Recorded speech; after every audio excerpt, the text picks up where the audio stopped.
امام معاشرے کا وہ اہم ستون ہوتا ہے جو پیدائش سے لے کر موت تک کے معاملات میں ہماری رہنمائی کر رہا ہوتا ہے، جبکہ کئی امام صاحبان بچوں کو قرآن پاک کی تعلیم سے بھی سرفراز کر رہے ہوتے ہیں۔ دیکھا جائے تو امام صاحبان اور مؤذن صاحبان کے وظائف کوئی قابل ذکر نہیں ہوتے، باوجود اس کے یہ صاحبان اپنے فرائض منصبی اچھے انداز میں نبھا رہے ہوتے ہیں۔ اس حوالے سے امام صاحب کا کہنا تھا کہ ہماری تنخواہیں واقعی کم ہوتی ہیں، مگر اللہ پاک کا شکر ہے کہ اس فریضے کی ادائیگی ہمارے لیے باعث فخر ہے۔ ماحول کی برکت یہ ہے کہ اسی ماحول کی برکت سے علم دین کا شوق ملا اور اسی ماحول کی برکت سے امام بننے کا شوق ملا۔ یہاں کی عوام ماشاءاللہ کافی کوپریٹ کرتی ہے۔ ہمارے وہ امام صاحبان جن کی سیلریز کم ہیں تو ان کے لیے کچھ نظر ثانی کی جائے اور ان کو یوں کہہ لیں کہ خیال کیا جائے، ان کو تحائف بھی دیے جائیں، اور فقط مصلے اور کتابیں تو ٹھیک ہے مگر وہ چیز دیں جن کی ان کو ضرورت بھی ہے۔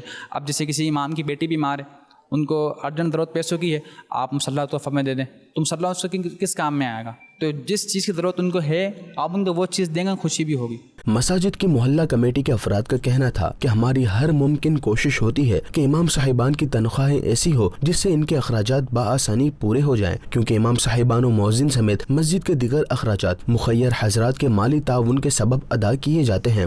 کم سے کم جو ہے نا 40-50 ہزار روپے تو ہونی چاہیے تاکہ جو ہے نا وہ انہیں جو ہے مطلب اپنے گزارے کے لیے جو ہے کہیں اور جو ہے بھاگنا نہ پڑے، فکر مند نہ ہونا پڑے۔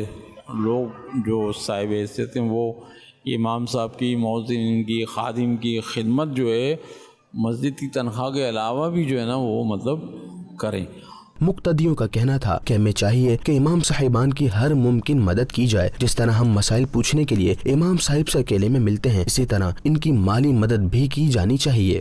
امام صاحب، یہ فاطمہ الزہرا مسجد کے امام صاحب بہت اچھے ہیں، اور یہ کہ مطلب جو بھی راتیں وغیرہ آتی ہیں، شب قدر، یہ شب معراج کی راتیں وغیرہ ہوتی ہیں، اس پہ ہم لوگوں کو کچھ نہ کچھ بتا رہے ہوتے ہیں، جو ہم لوگوں کے پریشانی ہوتی ہے، ہم کوئی سوال یا جواب ہوتے ہیں امام صاحب سے پوچھتے رہتے ہیں۔ ان کی تنخواہوں میں بھی اضافہ ہونا چاہیے۔ دیکھیں آج کل کے دور میں آپ کو پتہ ہے مہنگائی کتنی ہو گئی ہے، 20,000 یا 22,000 میں کسی امام کا گزارا نہیں ہوتا۔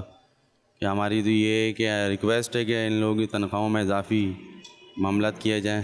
ہماری بھی چاہیے کوشش، ہمیں بھی چاہیے کوشش کرنا کہ بھئی ہم بھی اپنی جیب سے کچھ امام صاحب کے لیے نکالیں، کیونکہ ظاہر سی بات ہے اتنے ماحول میں، اتنی پریشانیوں میں کیسے بندہ گزارا کرے گا۔ کوئی بھی مسئلہ ہو امام صاحب کے پاس آتے ہیں، امام صاحب بہت اچھی طریقے سے گائیڈ بھی کرتے ہیں۔ ان کی سیلری جو ہے نا تقریباً کم از کم ایسا تو ہونا چاہیے جو گورنمنٹ کا ایک اسٹینڈرڈ ہے نا اس کے حساب سے ہونی چاہیے۔ امامت ہمارے پیارے نبی صلی اللہ علیہ وآلہ وسلم، صحابہ کرام اور بزرگان دین نے بھی کی ہے، اس لیے یہ بہت اعلیٰ منصب ہے۔ ہمیں چاہیے کہ امام و مؤذن کے وظائف کے ساتھ ساتھ انہیں تعاون بھی فراہم کیا جائے تاکہ انہیں کسی قسم کی پریشانی کا سامنا نہ ہو۔